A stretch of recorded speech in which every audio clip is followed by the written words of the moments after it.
This is a short repair video of a PlayStation. This is an original PlayStation.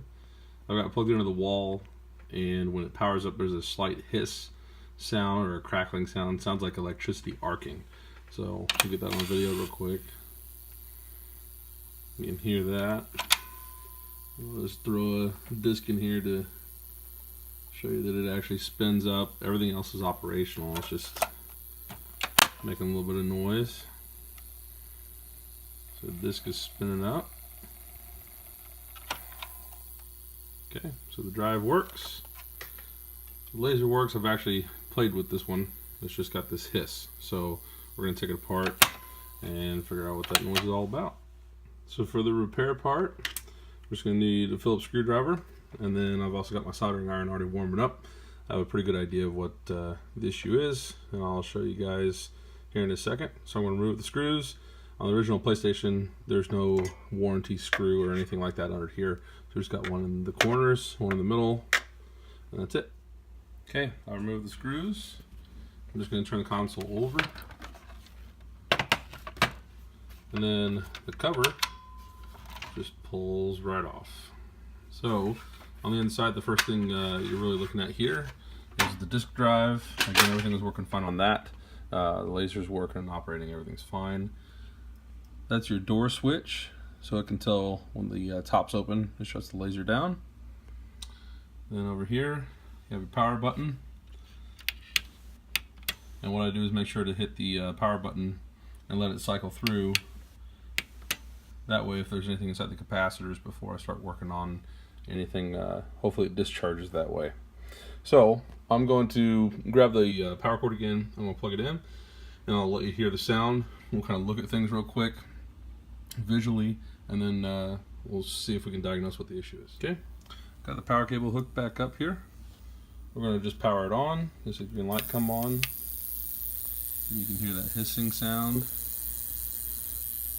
As I look around and try to listen specific areas, it's not the laser. It definitely sounds like it's backed by the power supply. So I know there's something on the basically the I/O card that there's a problem there. So we've got to figure it out. Hopefully get rid of that hiss.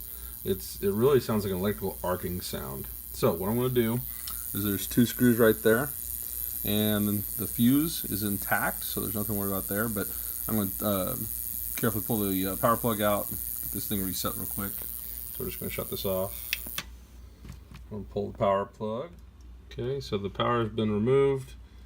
Again, we're going to cycle this on, just make sure that all the electricity is discharged, hopefully from the system.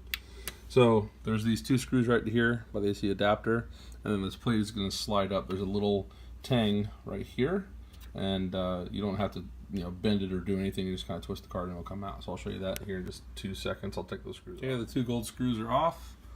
That means this is ready to come off. I'm actually not going to disconnect the power cable over to the motherboard or the main board. There's really no need to. But so when I first started looking around at the power board, I figured I'd just kind of feel and see if there's anything loose. Everything felt pretty good up here until I got to this capacitor right here. It didn't take long for me to notice that this is wiggling. Wiggling is not a good thing.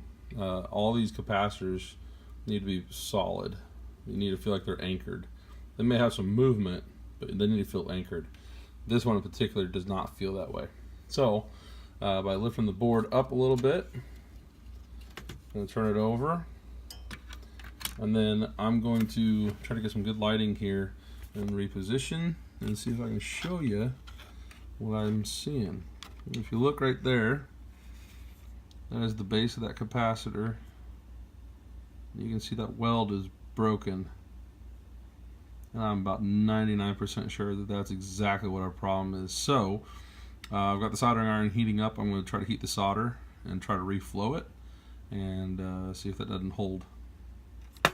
Okay, so kind of holding the camera in one hand and the solder gun in the other. So I'll let the solder gun heat up quite a bit. I've got this turned over, and the capacitor's actually sitting on sitting right there on top of the case. So I'm hoping that's just enough pressure to hold it. And what I'm going to try to do is try to heat up that solder joint, and hopefully by heating this solder joint right here, then we're going to be able to flow the solder back down. So I'm just going to hold it right here Wait till I see that solder flash and flow. May take it a second. There we go. Okay, it just flowed back down. So that's it. That's all more I need to do right now. We really need to test this out and see if that's the repair that we actually made. And hopefully this will show up a little bit.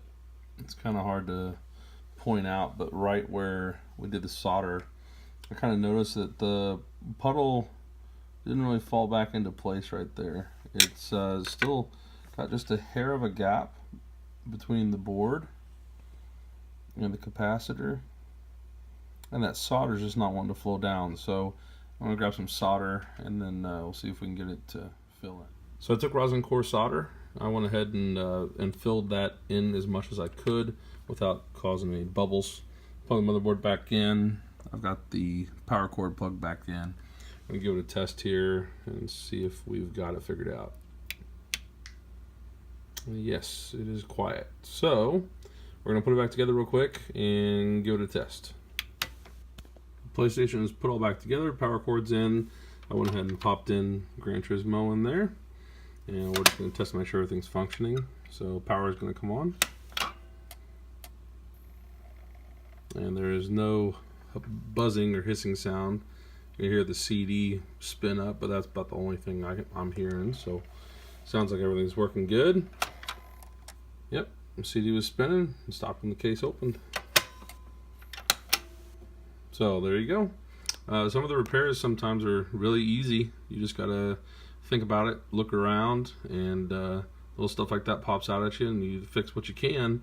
Some of them are just gonna break, and it's gonna be something internal that you can't figure out. But when it's hissing or making noise, it's at least giving you an option.